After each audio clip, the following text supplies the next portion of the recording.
Hello, everyone. I'm Kristen Hallam of the Cebu Training Committee.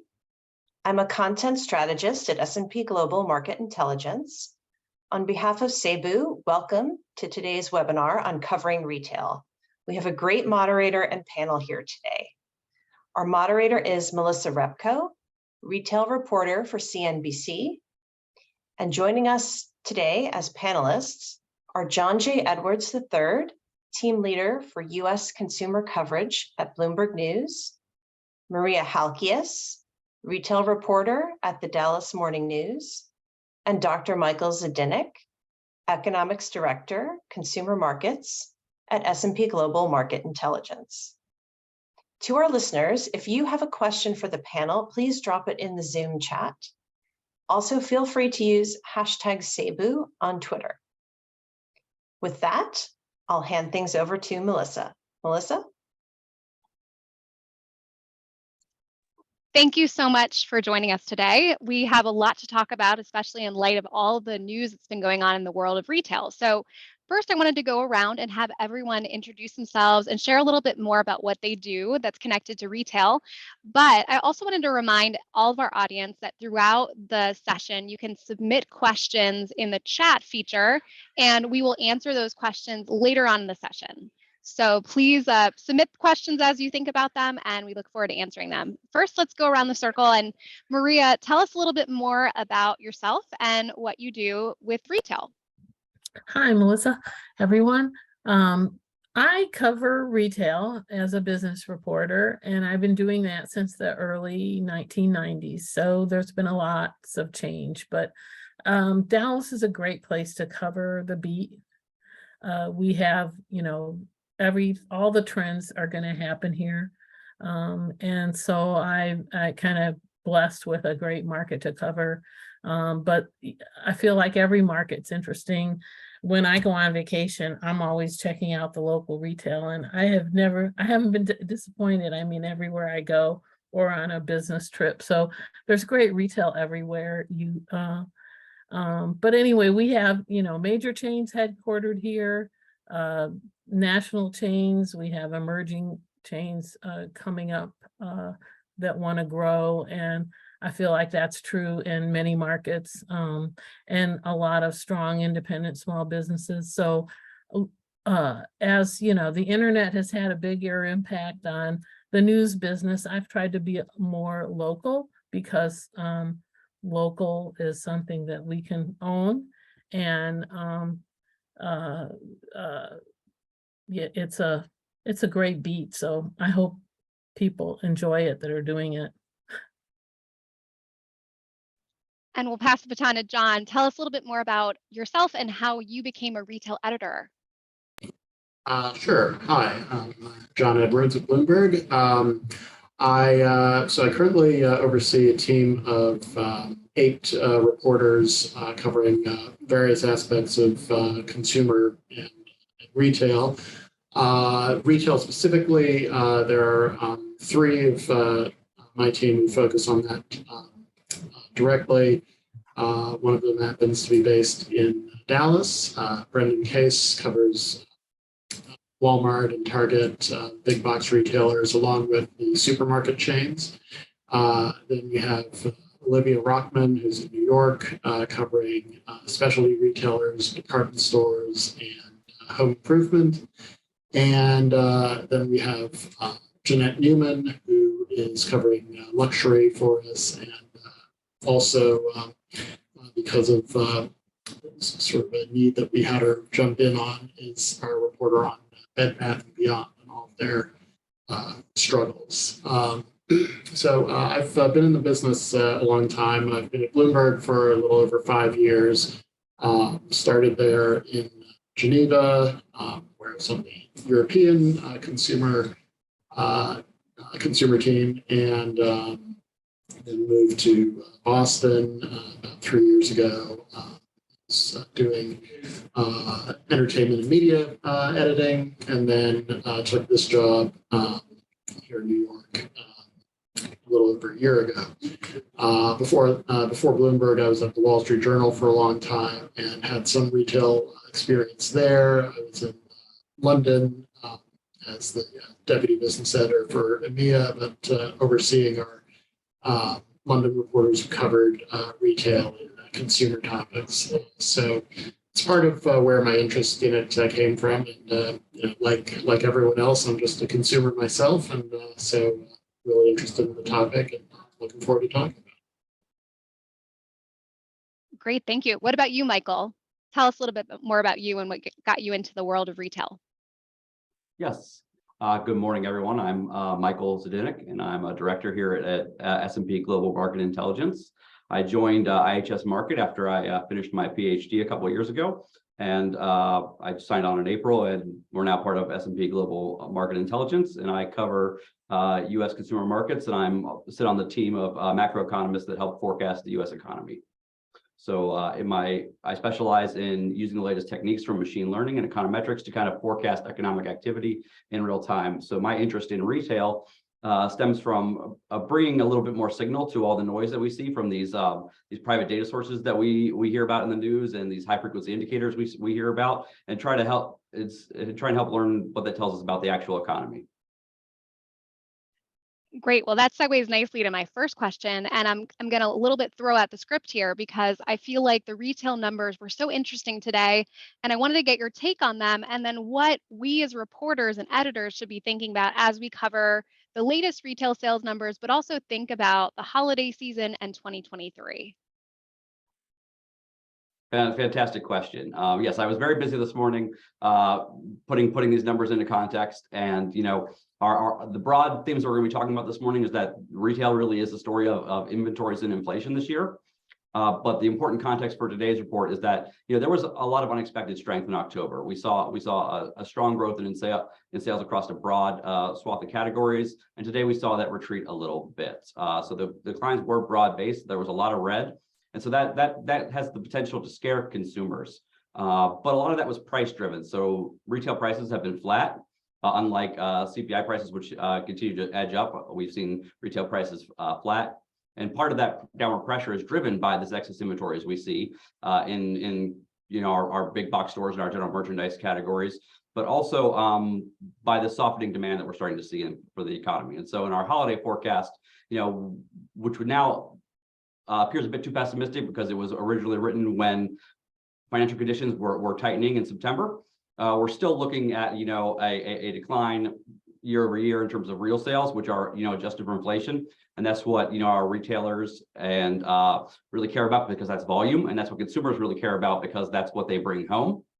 But we're also possibly looking at edging up into positive territory with the strength we saw in October.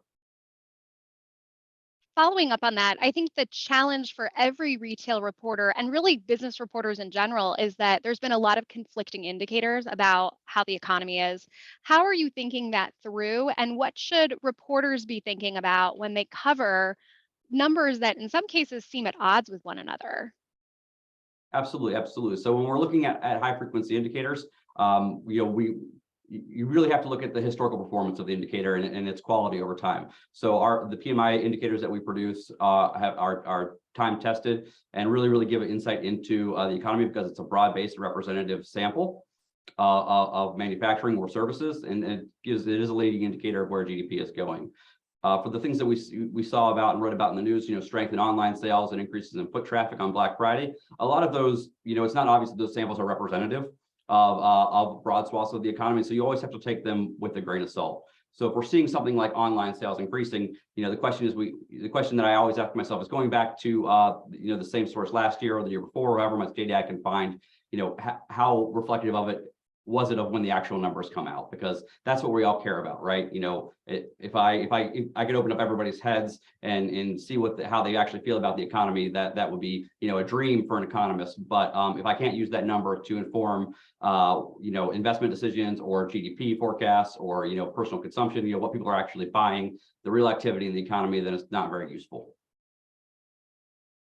Okay, great. And the two major themes that we wanted to hit on today that were in the event title itself is inflation and also talking about inventories. How did both of those factor into the latest retail sales numbers that we saw? And why are they important themes for every reporter to pay attention to, not just now, but into early 2023? super, super, super important because there's not one story you can tell about inflation inventories. You really have to drill down to the category level of retail and look at, where prices and where inventories are moving. So if we're talking about autos, we saw a huge shortfall in auto inventories this year as production tanked during the pandemic, and we saw the price of used cars spike. And that's really been a big driver of retail inflation for a large part of this year. We then had the Russian invasion of Ukraine, and that sent energy prices soaring, and that sent food prices soaring, and that also drove inflation this year. And on top of that, since food and energy prices are things that consumers are seeing and spending every day, consumer sentiment absolutely tanked this summer. And I saw a lot of great things written about that, and it had people feeling pretty bad. What was interesting and what was important is that as an economist, we still saw a disconnect between consumer sentiment, how people were saying they felt about the economy, and what they were actually spending. So we didn't see spending decline much this summer. In fact, it's actually been surprisingly robust in the face of rising prices, and demand for goods has been surprisingly strong this year as well, given the fact that we think that we've literally filled up every corner of our homes with things we could buy during the pandemic. And so that was really surprising.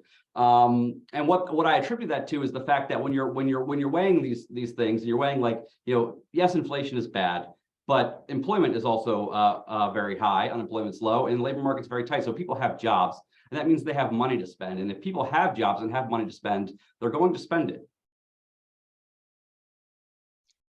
Yes, that covers a lot of ground there. And I wanted to bring in John and Maria to talk about how you think of these big topics and break them down into stories. So Maria, you're covering a local market. How do you think about how to take a big issue like inventory or inflation and turn it into a story that's relevant to the Dallas audience?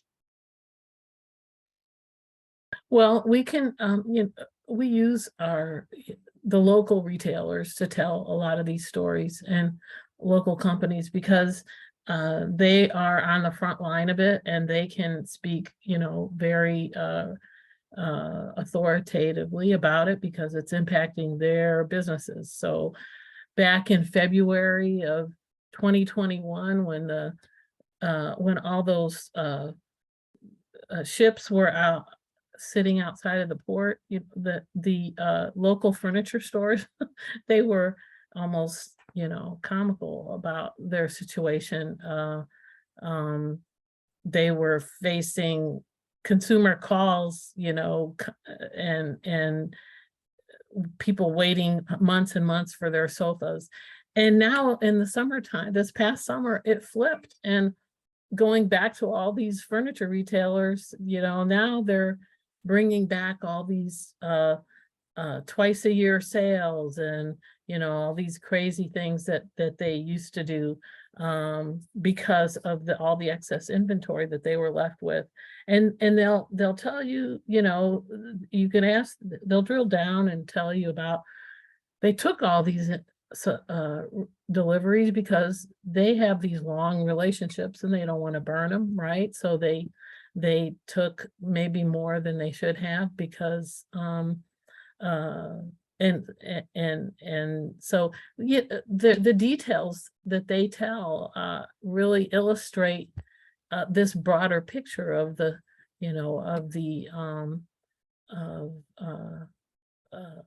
the national numbers that people like Michael look at. So You'd also told me about a story that you wrote or were working on about the supply chain and a company that was bringing the supply chain back to the US. Tell us a little bit more about that, because I think that's another good example. We hear these big words, supply chain, inflation, inventory, and it can be hard to put our arms around them in a way that makes them understandable for just the average consumer. Yeah, there's a small handbag brand here, and we also have a Louis Vuitton plant here, factory that makes $2,000 handbags. These guys make $200 handbags, and they were making them in China. But because of the pandemic and all the different things that are affecting their production in China, they made the decision that they needed to bring production back to the US. So it's a small company, 5 million in sales, but they're facing the same, issues that Nike and Apple are facing too. So by telling the story through them, once again, you can tell a bigger story with these little details that bring kind of a human side to these big issues. So they've moved some supply to Dallas. They're making it in their little building in Dallas and making these handbags. And they're also moving production to Mexico. And another Dallas company is helping them do that. It has factories there already. So it's all very local, right? And relatable. And it's not just a big stat that it isn't very meaningful by itself.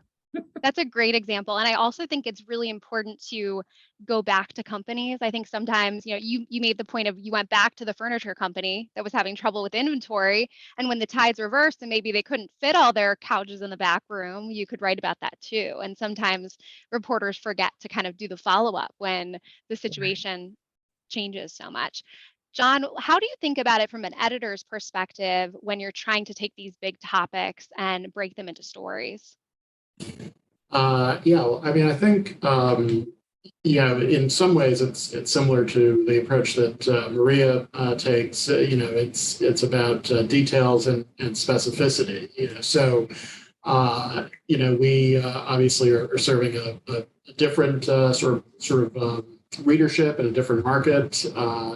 We have both our terminal clients who have a little over 300,000 Bloomberg terminals around the world, and these are sophisticated, investors and top executives and people like that. And then we have our online audience who are, also tend to be, pretty sophisticated, but are more of a general interest.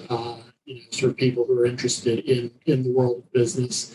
And so serving both of those, broad markets around the world, it can be, easy to get lost sometimes in the idea, there are these big factors, inflation, inventories, but then, what do we tell people about, how to understand them? So I think we try to, look and listen for, details and specific anecdotes and situations that will, help to tell the broader story in a way that's fresh and engaging. So, one example from November, we had a story, so on inflation. So one thing that has been a sort of a broad theme is that high-end consumers are doing better than lower-end consumers, and that's kind of understandable. People with more money are less affected by inflation.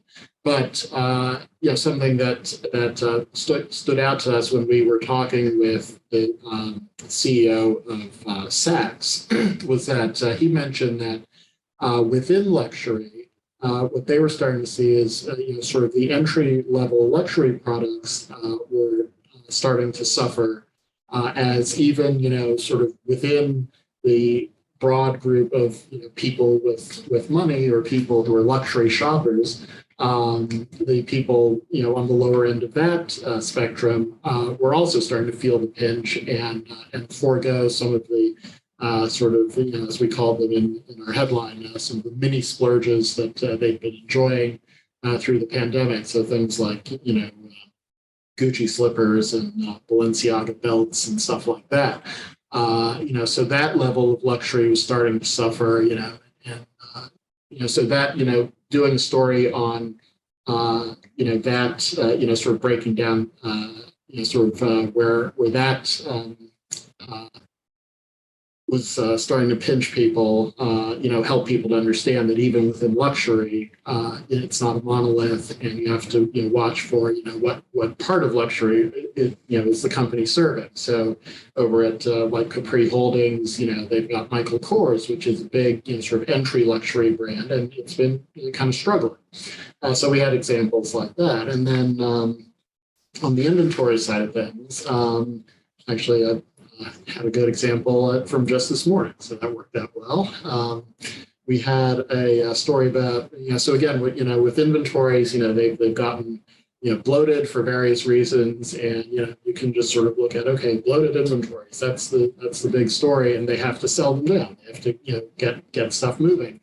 But the interesting thing that our reporters noticed was that even some of the products that are selling well, the inventory problem is so bad that retailers are struggling to restock the things that are selling well because their warehouses are so jammed up. So the headline on this one is retailers' unusual request to suppliers stop sending products because again, even the things that are selling, they're struggling to restock them, and so they just want to take a pause. And so that that could lead to sort of spot shortages of even the things that people are eager to buy. So we just we thought that was a really interesting way to look at it, way to help people to understand the extent of the problem. And we had a quote from a guy who'd spoken to a buyer at a major retailer, said, you could give it to me for free and I cannot take it. So I think just little details like that can help people to understand what can otherwise seem like just a big amorphous set of broad factors. Yes, definitely. And I wanted to remind our audience, please submit any questions you have in our chat feature, and we'll start taking those in a little bit. Wanted to go around the circle to all three of you and hear what you think are some of the undercovered topics right now in retail that reporters and editors may be overlooking, or something that you think that is important to keep in mind as we go through the holiday season. Michael, I'll start with you. What do you think are areas that reporters should maybe be paying attention to that they're not writing about enough? Yeah, absolutely. And let me just start out by saying that I absolutely am always fascinated by these stories and these anecdotes of what individual retailers are experiencing, or what individual consumers are experiencing. And when I read about them in the paper, I immediately go back to the data and see if I and try to formulate a hypothesis to test it. And what's so fascinating often about it is that they can tell us things about the distribution of what's going on in the economy that we don't often see in the aggregate average numbers. And so it's really, really exciting to see that. And so going back to undercovered stories, undercovered topics, when we drill down at the category level, we also have to remember that prices and inventories aren't rising equally across all categories. So I started out with the example of this inventory shortfall in autos and how they've had a hard time building that back up. And that's really, really determined what sales have been month over month, which as a large component has really driven the headline numbers for retail sales. When we drill down to something like the general merchandise category, which has our superstores and our big box stores and a lot of things that people think about as holiday sales, that aren't the car with the ribbon on top that we see on commercials. There we have an inventory to sales ratio that's at a 15-year high, and they're experiencing exactly what John is saying, where they can't sell enough, and it is putting a lot of downward pressure on prices, which I'll turn to in a moment. We've seen that growing over the last couple of months, but it also puts them in a difficult spot heading into next year. And so we have to keep a real eye on this. That consumers know that inventories are high, they know prices are high, and so they're really, really deal conscious. For your brick and mortar stores, the reality of people going around with their smartphones and checking prices in real time has come true, and people are doing that. I think we saw it if we look at the Black Friday data and the foot traffic data, we see that people are looking for a deal, and they know a good deal when they find one. So you can't just fool them. And drilling with big flashing signs. And drilling down even farther to the individual retailer category, if you're listening to earnings calls and what our CEOs are saying, you've heard over the last couple of quarters that the story at different retail chains is very different and very idiosyncratic. So the story of excess inventories, while it might be true for all big box stores, what they have in stock too much of might be very different. So one might have too many microwaves, one might have too many blenders, and they're really trying this holiday season to lure people into stores to spend more by offering really steep discounts on those. It's kind of a return to doorbusters. Well, going into next year, the question will be how successful that they've been. And data from October made it look like we were really off to a great start. But looking at today's report, what it seems like we saw was just a pull forward in spending, where stores rolled out deals early to get people spending, to spread their budgets a little bit more this holiday season. And we saw sales pick up in October. What will be interesting to see when we get to the end of this year is, where do we end up? And does a longer holiday season really mean more total spending overall, or does it mean that we end up falling flat because all of it was brought forward? And that's where prices come in. We saw prices, I said earlier, were flat for a lot of retail categories and down in certain categories. And so when we're talking about volumes, how much retailers are moving and how much consumers are bringing home, it's really important to bring in that inflation context and how prices are changing. But to remember that the CPI numbers are headline numbers as well, and they're not always representative of what's going on in retail. So, you can take out food and energy with your core CPI, but the BEA also publishes data on real retail sales with a monthly lag that we forecast forward, and we provide that to our clients. That gives us an idea of what's happening in real time. And there we can really see the fact that the story across different channels is very idiosyncratic. And where we see excess inventories, we see excess price pressures, and we see where prices have risen the most, we see people buying less and consumers taking less home. Great. Maria, what about you? What do you think is being undercovered in retail right now, or underappreciated as a factor this season?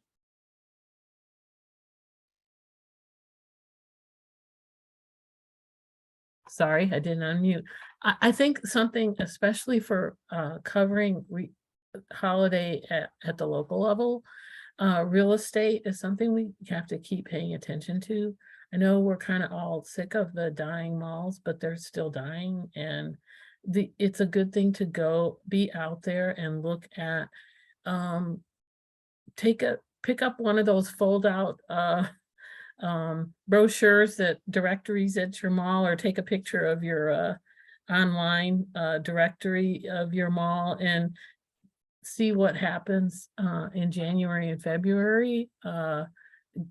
The emerging like suburbs in your markets may be stealing stores. That's maybe where they're going. I mean, the local real estate story is still a good one, and just don't forget that that's happening in your backyard, and it's worth keeping an eye on and covering. That's such a good point. What about you, John? What do you think is being undercovered?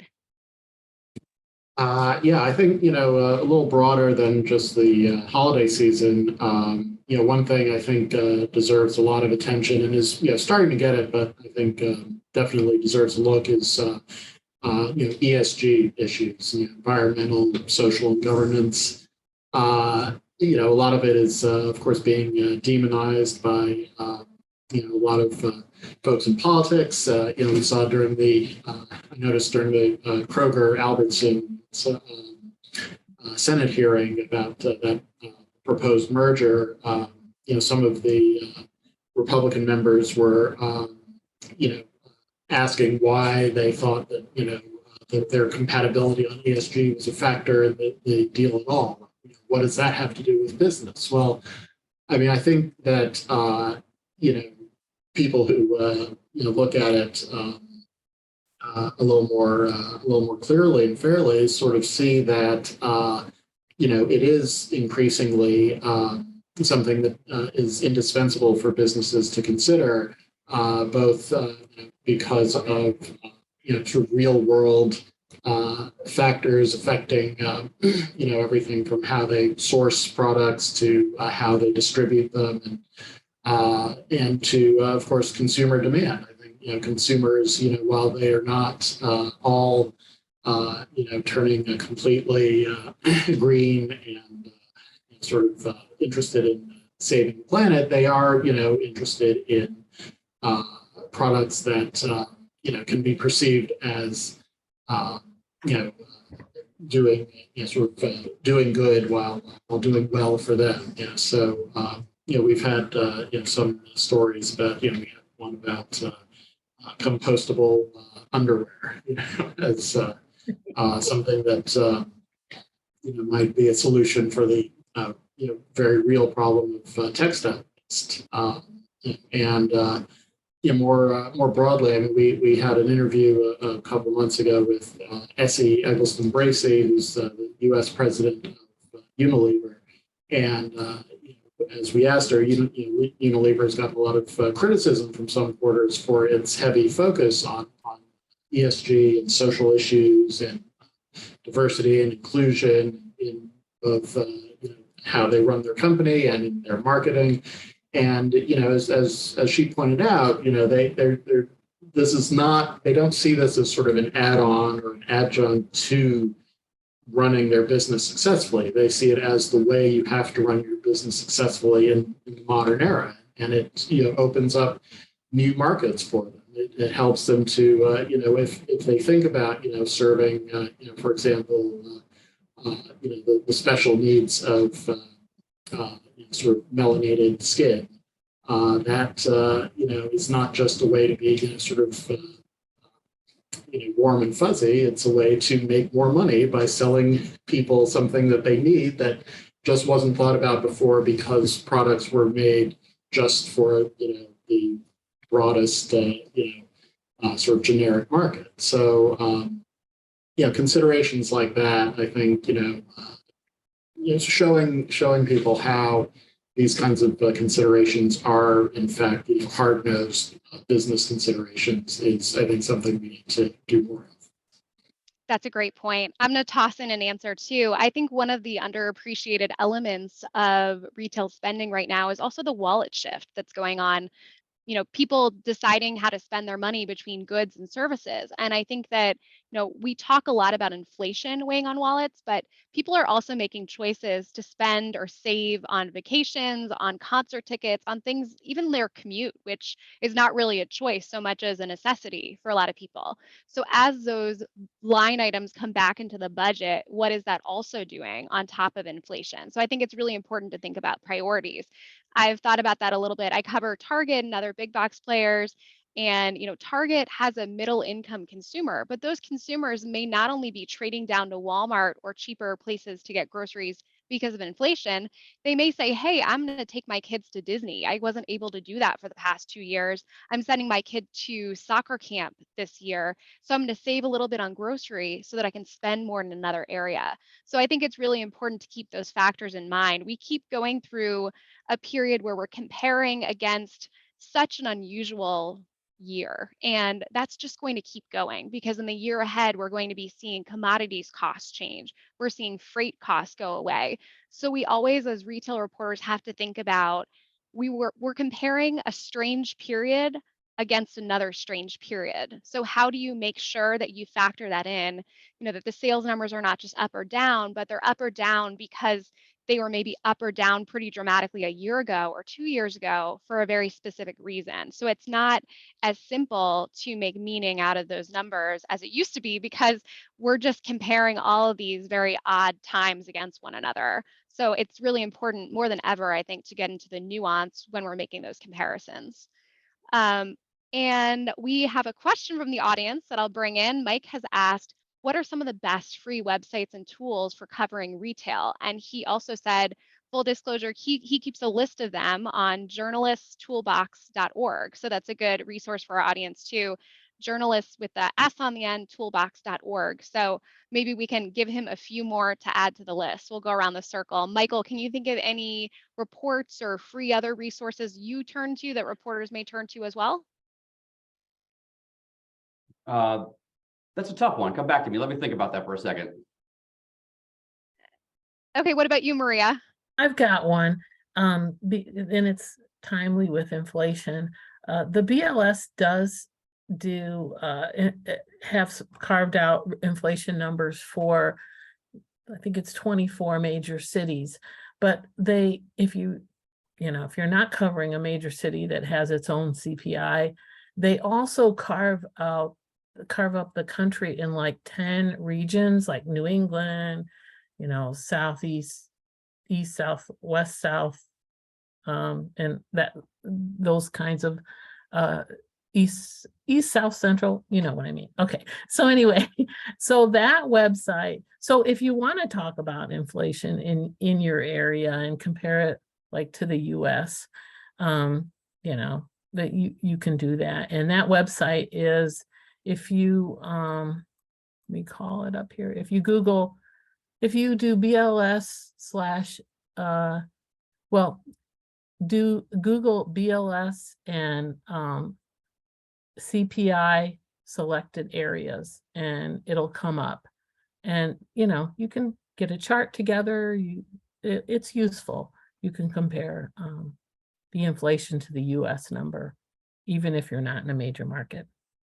I also think your point about mall directories is a really good one. And I think that that's another example of where, you know, you can lose the nuance and just say, you know, malls are dying, rather than kind of thinking more about how certain places are growing and other places are shrinking. So where are the stores moving? Where are the hot areas, best retail neighborhoods, so to speak, and not so great of retail neighborhoods? I love that idea of getting your mall directories and kind of looking at where stores are going. We have some suburban places that are getting the stores that only would go, you know, Lululemon wouldn't go out to the burbs, but now they are going to a certain suburban shopping center, and things like that are happening, and that's worth tracking. What about you, John? Any that come to mind that you think are important to have bookmarked? That is a good question. And like Michael, I was sort of struggling to think of any offhand. You know, we John and I both are in the business of data, so yeah, and we you know, at Bloomberg are so fortunate that we have our Bloomberg terminals, which have such a wealth of data and are definitely not free and are quite expensive. So yeah, we you know, it sometimes feels like we don't need to look for stuff outside because we have so much right at our fingertips. But yeah, certainly if I do noodle on something, I'll let you guys know. Say, Maria did jog my memory that the inflation adjusted retail sales that I was referring to are available from the Bureau of Economic Analysis on the BEA's website. So you just have to download. You do have to drill down fairly far into the national income and payment accounts tables, and the additional context that's required for their data is that taxes are included. But when we're looking at changes month over month or year over year, you know, taxes change a lot less than sales volumes do. So I think that that's a very important resource for employers to consider. And it also goes back to kind of the historical anomaly that of the time we're dealing with that you referred to, Melissa, that the reason why the advanced retail sales report from the Census Bureau isn't adjusted for inflation is because retail inflation has never been a problem since it started.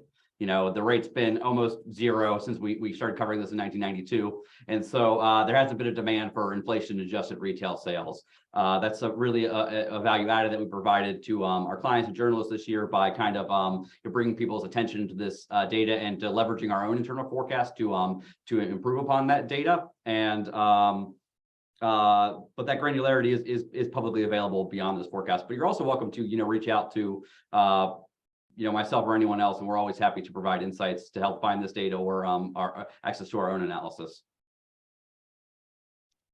Great. I'll toss in that one of my favorite tools that's not necessarily retail related, but I use a transcription tool that a lot of other reporters have discovered called Otter AI, and I recommend it. There is a free option for that, can save you some time.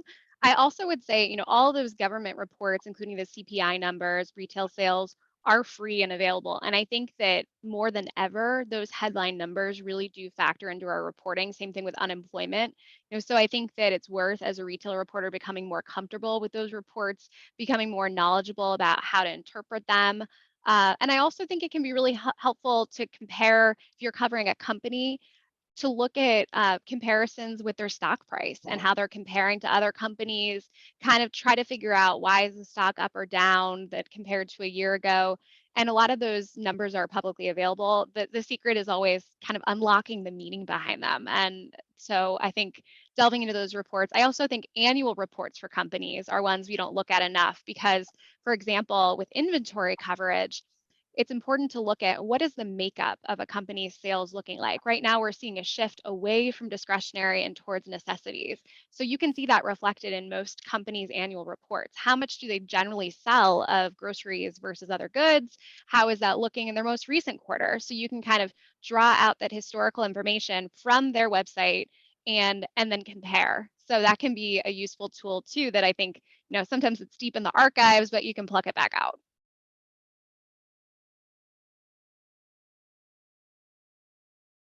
Oh, Otter, yeah, Mike was mentioning Otter is a good one, but be careful, they can sell your data. So I would just say, yeah, be careful with not recording off the record conversations. That probably goes for anything you share in the internet. But a good reminder, definitely. So let's flip to maybe where I'll remind our audience again, they're welcome to continue to submit questions, but let's talk a little bit beyond the holidays. What are you thinking about as major themes going into early 2023? I'll start with you, Michael. What are your reports focusing on lately? And, what are some of the themes that you think will really continue on into the first half of 2023? Yeah, fantastic. So continuing on to what I alluded to earlier, and you followed up with this normalization in spending away from goods and towards services. We're looking for that to continue into next year, especially as demand for good weekends. It's remained surprisingly strong this year, but with price increases that we've seen, and just this pent up demand for services, we expect that to come back. We thought that a lot of that, the summer wasn't the hot back summer that we thought it was going to be in terms of demand for services. And so we still think there might be some demand for next year, and that the mild recession that we're looking at in our forecast for next year is driven primarily by declines in business investment and inventory rebuilding, and not by consumer spending. So consumer spending is looking pretty healthy. And that's one reason why we expect it to be mild. Now, going into next year, the two other stories, the two indicators that I'm watching very, very closely to know how consumer spending will be are our initial claims data. If unemployment is going to tick up, we're looking for a consistent increase in the number of initial claims that are filed for unemployment insurance, and not just one report, but a consistent, steady rise. That's really the canary in the coal mine for when we'll know that unemployment is in fact rising, and that that this slowdown in the economy is materializing. And the second one is and the second indicator that I'm looking at is definitely, sorry, I lost my train of thought here. We can bring it back around to that if you want. I did have a follow-up question based on something sorry. you mentioned. Oh, go ahead. Sorry. Well, is core services inflation. So with that rise in unemployment, core services, of which housing is a primary component, when that starts to turn down, when we start to see the renter owners equivalent rents slow down, and the lease prices for apartments slow down, that's when we can start to cross our fingers and hope that the Fed's actually going to ease up on the rate increases. At the rate that we're seeing, even in the most recent CPI report, it's not going to happen anytime soon. Okay, great. And I wanted to follow up. You'd mentioned you are anticipating a mild recession. When do you anticipate that may hit, and why? Tell us a little bit more about your reasoning behind that. You mentioned you think retail spending has been relatively healthy, all things considered, but there's other factors that you included in your prediction. Yeah, it's primarily driven by the relative size of different sectors of the economy. So even though consumer spending is a large part of it, housing is a huge part as well. And we've seen with the rise in financing rates and interest rates, the mortgage market slow down to grind to a halt almost this year. And so that drives our forecast and our expectations lower. The decline in equity values that we've seen, and where those end the year, which are really volatile and real challenging for reporters right now, because they're basically hanging on every word from the Fed and trying to read the tea leaves. And so that drives a lot of our near-term forecasts. And those decline in equity values and home values affect personal wealth, and that affects spending a lot. We saw that increase a lot and savings increase a lot during the pandemic, as people weren't able to go out and spend. But as far as consumer spending goes, they tend to spread those out and not spend them all at once. And so things like a sharp decline in equities and housing can really hurt it in the near term. And when do you anticipate that mild recession may hit? Do you have a prediction on timing? And then I'm going to switch to Maria and John. Yeah, in our most recent forecast, we have it starting in the first half of this year, of next year. So Q1, you anticipate? Okay. So February, March, April. Mhm. Okay, great. Switching gears to Maria and John, I know this is a question that just about every retail reporter and editor is grappling with. How do you cover a potential recession? So how are you thinking about that, Maria, from a local perspective? I know the Dallas market, I used to live there and I used to be Maria's colleague. She's a mentor of mine. Dallas is a very strong market, strong local economy, fast growing one. So how do you cover a potential recession while in a pretty thriving metro area? You point out the challenge. That is it. I mean, because we still have immigration, job growth, all those important things. They're still strong here without any. You don't see any weakness. There's even investment happening. You know, TI's building semiconductor plant, and there's Samsung's building one in Sherman, just north of Dallas. There's all this, the construction cranes are still around. So yeah, it's kind of hard to think about a recession around here. And that's been the case for years, but you know, if there are, obviously, we're watching layoffs very closely. We kind of have a have a finger on that, and it's a challenge, but I guess it's a good one, right? Not one to complain about. But the individual consumer, you know, I guess you can still look at affordability of housing. It's not all positive here. There are some things that are hurting the economy. I guess you could, for a lot of folks, is the affordability of housing, and it's just looking at the consumer. Our consumers are still, like all the other consumers, facing the same challenges. I don't know. Something I wanted to ask Michael real quick. Consumer debt, you know, is back where it was before the pandemic. Should we be worried about that? Because before the pandemic, the economy was okay, wasn't it? Yeah, we definitely see in the data that a story of different economies, and you know, consumers who are in different income brackets and who are in different stages of their lives experiencing very different inflation. So I think there's a lot of very interesting stories you can tell. Like if you didn't need to find a new apartment, or you didn't need a new car or anything, or you know, your food needs aren't as high as, you know, a larger family, or if you didn't switch jobs, you know, the economy that you're experiencing and the inflation that you're experiencing is very different than someone who got hit with all those headwinds this year. So that's a really important story. And with that increase in consumer debt we're seeing, we don't think it's a problem yet. We do see that rise kind of in line with people kind of, you know, bolstering their spending. And keeping up with spending in the face of rising prices, you know, maybe putting a little bit more on credit cards.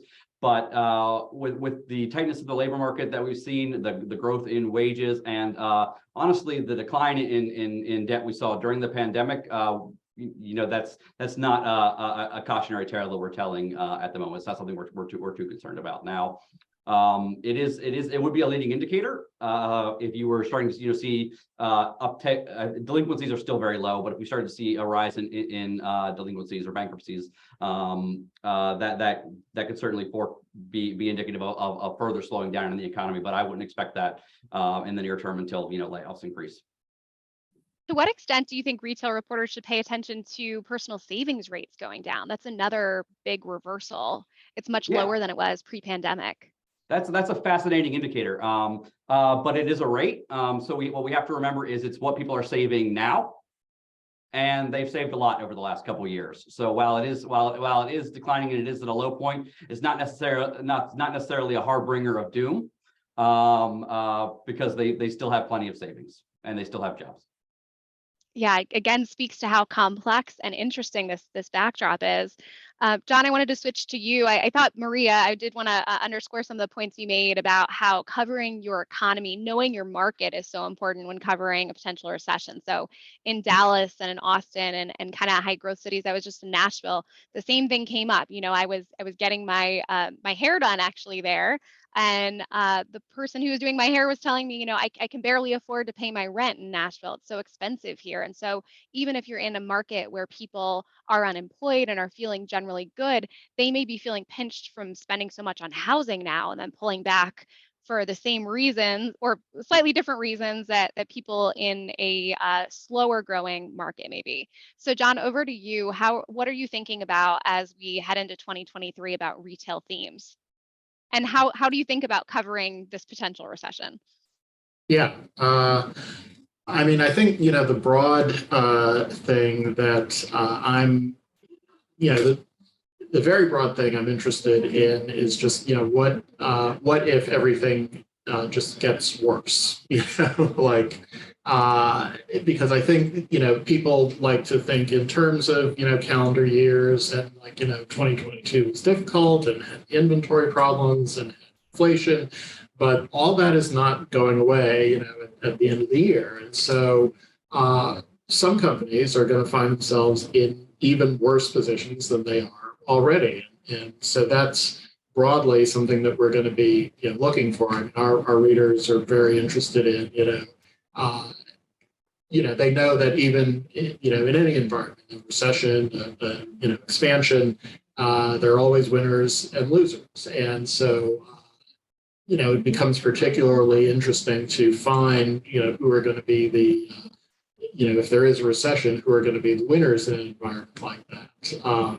You know, I think back to, you know, in consumer products and marketing, you know, some years ago, you know, Coca-Cola took the approach that, you know, in economic downturns, they would ramp up their marketing, you know, to grab market share from weaker competitors who couldn't afford to do that. You know, and I think we see, you know, somewhat similar moves from companies like Walmart, you know, that you know, try to, you know, and in fact are already doing it, you know, grab share from competitors like Target that, you know, don't have quite the same, you know, economies of scale and quite the same ability to lure those customers who are trading down.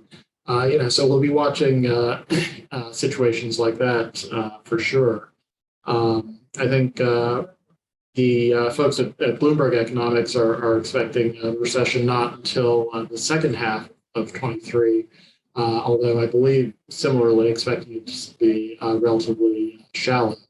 But at any rate, you know, we'll be watching to see, you know, again, the consumer has been fairly resilient given the level of employment and savings. But, you know, if there start to be cracks in either of those, you know, we'll certainly see the effects and want to get ahead of, you know, where that's going to play out in the marketplace. And then just on a more specific you know, sort of corporate life level, yeah, we're going to be watching. There are several companies in retail that have interim CEOs right now, just for various reasons, are between leaders. So, you know, Gap is still looking for a permanent CEO. Kohl's now is seeking one, with Michelle Gass going to Levi's, and Under Armour is once again in flux. And so those are, you know, some of the situations that we'll be trying to see. You know, how do they come up with new leadership at a, you know, at a particularly difficult time? Again, speaking of new leadership, of course, we're watching Starbucks in that regard with their new CEO taking over in April.